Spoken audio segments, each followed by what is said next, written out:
Hello বন্ধুরা, আজকে করব আলু কাঁকরোল দিয়ে রুই মাছের ঝোল। এতে রসুন পেঁয়াজ কিচ্ছু দেব না, জিরে বাটা রাঁধুনি বাটা দিয়ে করব।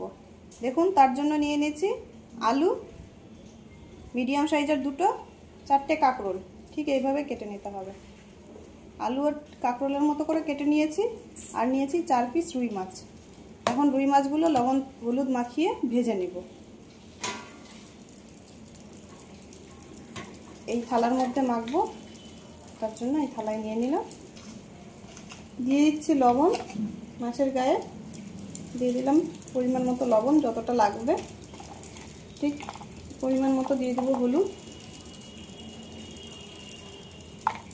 এখন এপিট ওপিট করে মেখে নেব।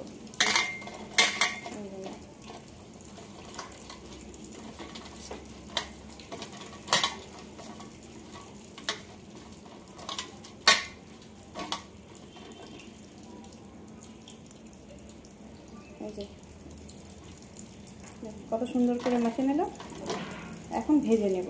এদিকে কড়াই গরম করতে দিয়ে দিয়েছি মাছ ভাজবার জন্য। কড়াই খুব গরম লাগবে, নাহলে মাছ কড়াইয়ের তলায় লেগে যাবে। এখন মাছগুলো কড়াই গরম হয়ে গেছে, দিয়ে দিলাম সর্ষের তেল পরিমাণ মতো, যতটা লাগবে। এখন মাছগুলো ভেজে নেব। আমার তেল গরম হয়ে গেছে, একদম ধোঁয়া উঠছে। ঠিক এমন সময় দিয়ে দেব মাছগুলো।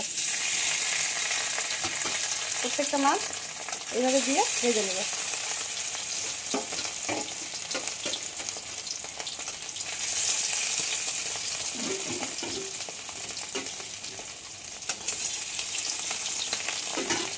একটু ফ্লেমটা বাড়িয়ে, বড় মাছ ছিল তো, ফ্লেমটা বাড়িয়ে ভাজতে হবে। আমার মাছগুলো ভাজা হয়ে গেছে, দেখতেই পাচ্ছেন। এখন মাছগুলো তুলে নিব। এখন ওই তেলে আলুগুলো ভেজে নেব। এক এক করে আলুগুলো ছেড়ে দিচ্ছি।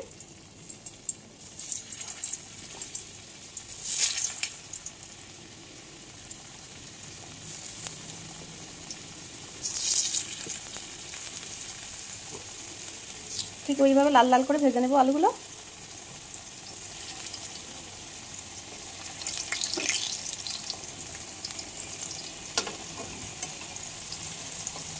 দেখুন, আস্তে আস্তে ভাজাটা হোক।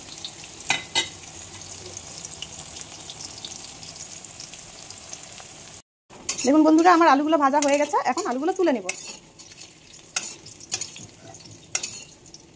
তেল ঝরিয়ে আলুগুলো তুলে নেব।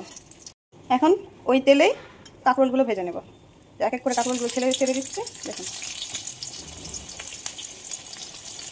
জল আছে নাকি একটু একটু করে ফুটছে।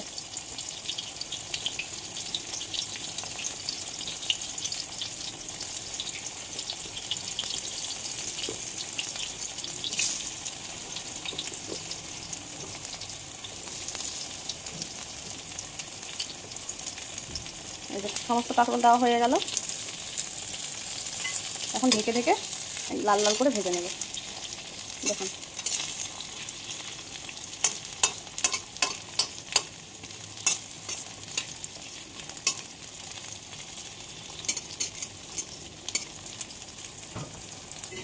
দেখুন আমার কাঁকরোলগুলো ভাজা হয়ে গেছে। কত সুন্দর করে ভাজা হয়েছে দেখতেই পাচ্ছেন। এখন তুলে নিচ্ছি। এইভাবে সমস্ত কাঁকরোলগুলো তুলে নেব। দেখুন, ওই তেলেই মাছ ভাজলাম, আলু ভাজলাম, কাঁকরোল ভাজলাম। এখন ওই তেলের মধ্যে দিয়েছি একটা গোটা শুকনো লঙ্কা, 2 টুকরো করে নিয়েছি। প্রথমেই তেলটা দিয়ে দেবেন, পরে আর বারবার তেল দেওয়ার দরকার পড়বে না। একটু শুকনো লঙ্কাটা লাল লাল হলে জিরে ফোড়ন দিয়ে দেব। এখন দিয়ে দিচ্ছি গোটা জিরে ফোড়ন দিয়ে দিলাম।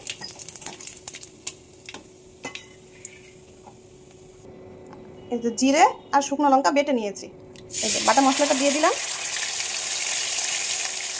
যেহেতু পেঁয়াজ রসুন দেওয়া হচ্ছে না, একটু মশলার পরিমাণটা বেশি দিবেন, তাহলে গ্রেভিটা ভালো হবে।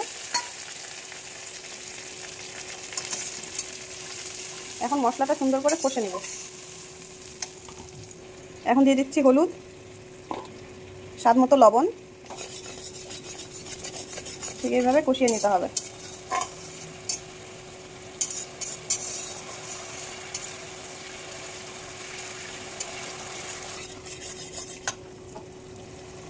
দেখুন, সুন্দর করে কষানো হয়ে গেছে। এখন দিয়ে দিচ্ছি আলু কাঁকরোল ভাজা।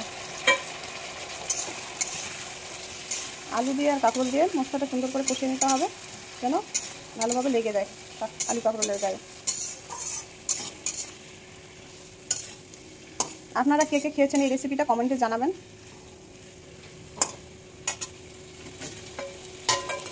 মশলা থেকে তেল ছাড়তে শুরু করে দিয়েছে, দেখুন অনেকটা পরিমাণে তেল বেরিয়ে গেছে। একদম নিরামিষ পদ্ধতিতে শুধু মাছ দেব। দুর্দান্ত, এই গরমের জন্য দুর্দান্ত লাগে খেতে, আর কিছু লাগবে না। এইভাবে আলু কাঁকরোল যদি করবেন আর কিছু লাগবে না। যারা কাঁকরোল খায় না তারাও চেটে চেটে খাবে। আলু কাঁকরোল আমার সেদ্ধ হয়ে গেছে, এখন জল দিয়ে দিব।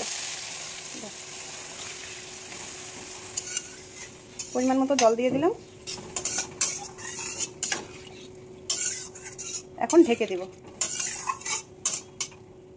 দেখুন ঝোলের কালারটা দেখছেন, ফুটে যাওয়ার পরে আরও সুন্দর হয়ে যাবে। এখন ঢেকে দিলাম 4-5 মিনিটের জন্য। এখন ঢাকনাটা তুলে দেখাচ্ছি, দেখুন সম্পূর্ণ তেল ছেড়ে দিয়েছে।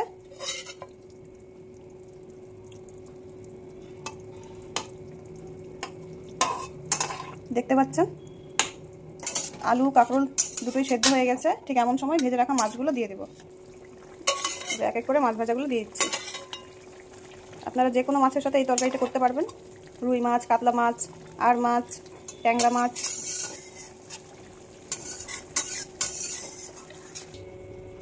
এদিকে আমি রাঁধুনিগুলো বেটে নেব।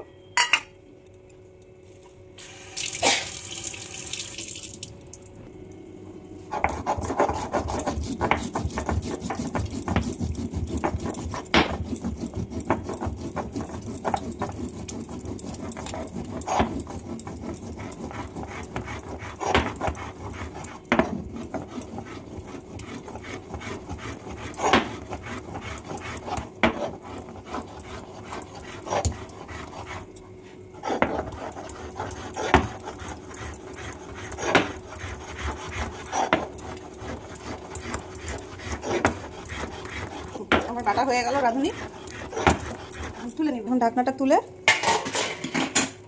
দিয়ে দিব রাঁধুনি বাটা।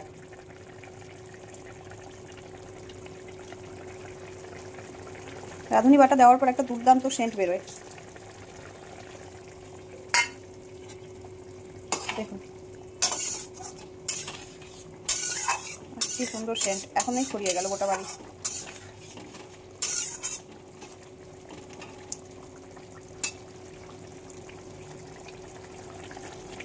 একদম আমার তরকারিটা রেডি। আলু কাঁকরোল দিয়ে রুই মাছের ঝোল, দেখতে পাচ্ছেন কত সুন্দর হয়েছে। এখন আমি গ্যাসটা অফ করে দিলাম। আলু কাঁকরোল দিয়ে রুই মাছের ঝোলটা আমি কিভাবে করলাম একবার অবশ্যই এই গরমে ট্রাই করে দেখবেন, দুর্দান্ত লাগবে খেতে। বাড়িতে যদি কেউ কাঁকরোল না খায় একবার এইভাবে করে দিবেন, সে আর কোনো দিন বলবে না যে আমি কাঁকরোল খাবো না। আমাদের ভিডিওটি ভালো লাগলে লাইক করবেন, শেয়ার করবেন, সাবস্ক্রাইব করবেন, আর চ্যানেলটিকে এগিয়ে দেওয়ার চেষ্টা করবেন। সাথে থাকবেন। রাখলাম।